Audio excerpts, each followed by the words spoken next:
Welcome to Telltale Books.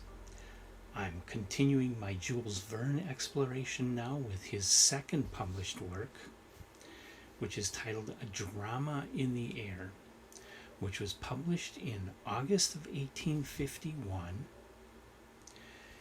in, I'm going to murder this, I know, Musée des Familles. Somebody tell me if that's anywhere close to correct. And the original French title, let's try this one too for laughs, Un drama dans l'air.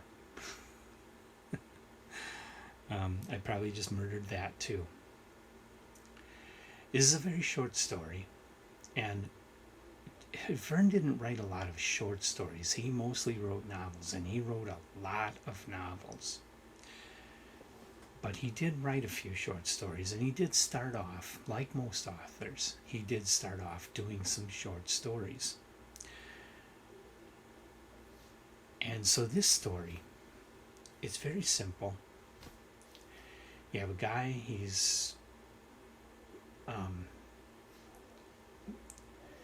flies balloons. He has a balloon, he flies it.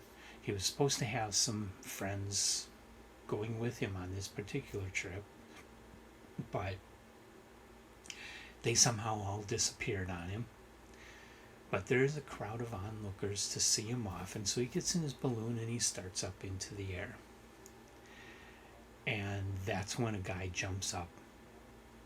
He's stowed away. And so the balloonist, he says, well, fine, but just you let me control the balloon. Well, that doesn't happen. The stowaway right away starts taking control, taking over, and flying the balloon.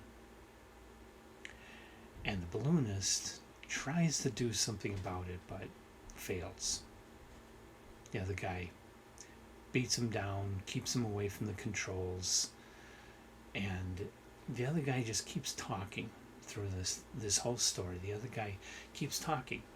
And what the story kind of turns into is a relating of not just the history of balloon aviation up to 1851, but more specifically a history of balloon accidents, people who have died and how they died.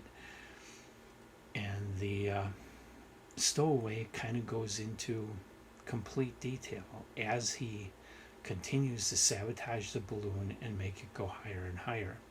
And so you quickly realize this guy's a madman. He's a complete lunatic. And the balloonist is at his mercy. And that's pretty much the whole story. I don't want to spoil the ending,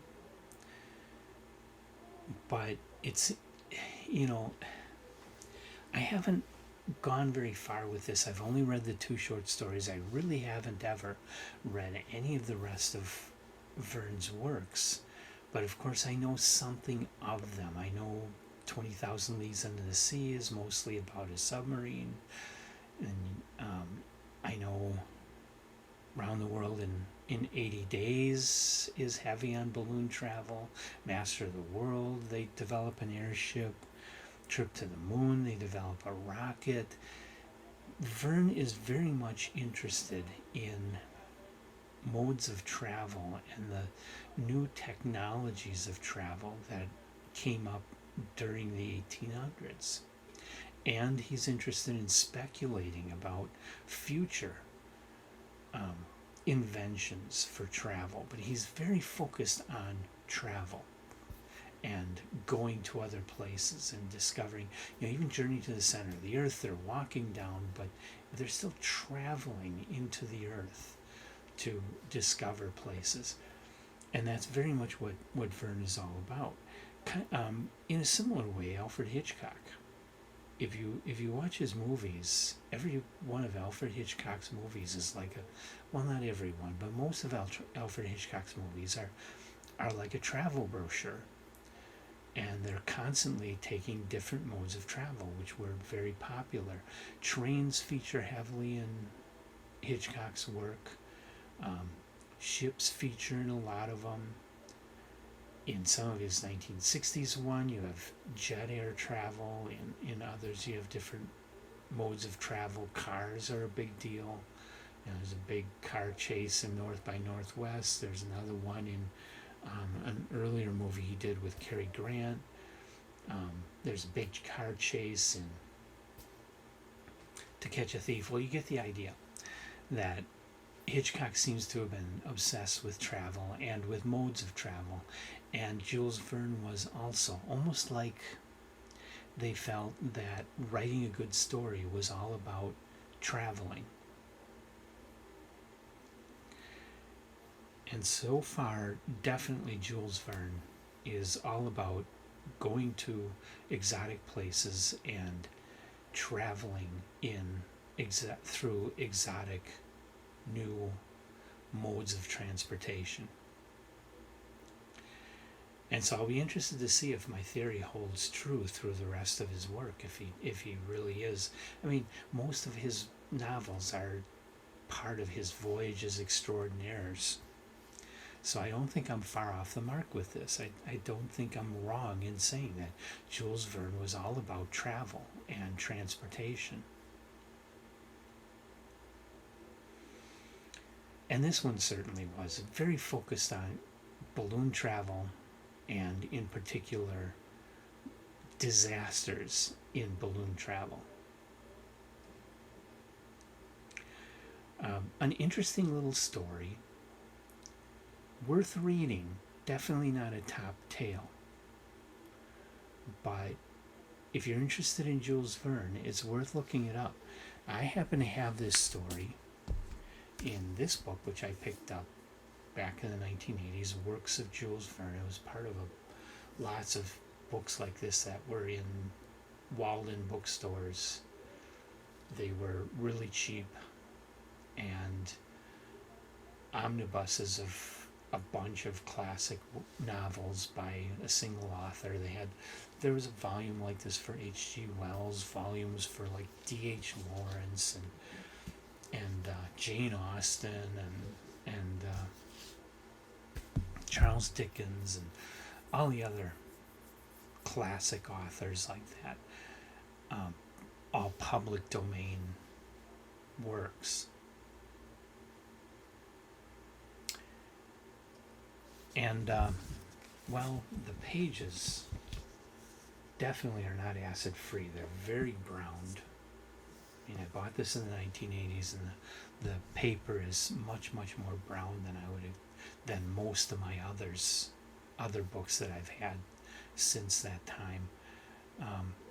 So it's not a high quality book, but it is kind of a decent book, complete and unabridged, illustrated.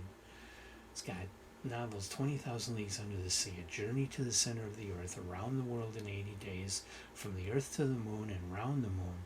And then there are 3 of Verne's short stories, including a drama in the air. If you can find a copy of Works of Jules Verne, it's worth it. So with that, I will say, leave your comments. Have you read A Drama in the Air? Do you have anything else you want to say about Verne? Leave comments on the video. I do read them. I try to respond to everything.